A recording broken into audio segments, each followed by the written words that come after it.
ഉണ്ണീശോയ്ക്ക് ഒരു പുൽക്കൂട്. ഈശോമിശിഹായ്ക്ക് സ്തുതിയായിരിക്കട്ടെ.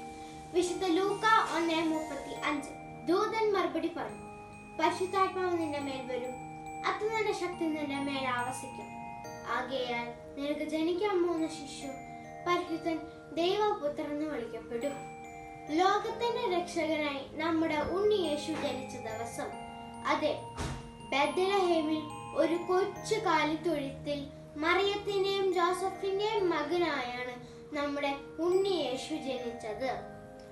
ദൈവം സ്വന്തം പുത്രനെയാണ് നമ്മുടെ രക്ഷയ്ക്കായി ഭൂമിയിലേക്ക് അയച്ചത്. അതുകൊണ്ട് തന്നെ ആ പുണ്യദിനത്തിന്റെ ഓർമ്മയ്ക്കായി ഓരോ ക്രിസ്തുമസും നക്ഷത്രങ്ങൾ തെളിച്ചും പുൽക്കൂടൊരുക്കിയും ക്രിസ്മസ് ട്രീ ഒരുക്കിയും കേക്ക് മുറിച്ചും നമ്മൾ ആഘോഷിക്കുന്നത്. വെളുത്ത നീണ്ട താടിയും കണ്ണാട വെച്ചും മുഖത്തിൽ ഒരു പുഞ്ചിരിയുമായി കൈനേറിയ സമ്മാനങ്ങളുമായി വരുന്ന സാന്റാക്ലോസ് അപ്പൂപ്പനും ക്രിസ്മസ് കാലത്തേക്ക് കാഴ്ചകൾ തന്നെ. നമ്മുടെ ഹൃദയമാവുന്ന പുൽക്കൂട്ടിൽ ഉണ്ണി യേശുവിനെ നമുക്ക് വരവേൽക്കാം. എല്ലാവർക്കും എൻ്റെ ക്രിസ്ത്യൻ മിനിസ്ട്രിയുടെ ക്രിസ്മസ് ആശംസകൾ.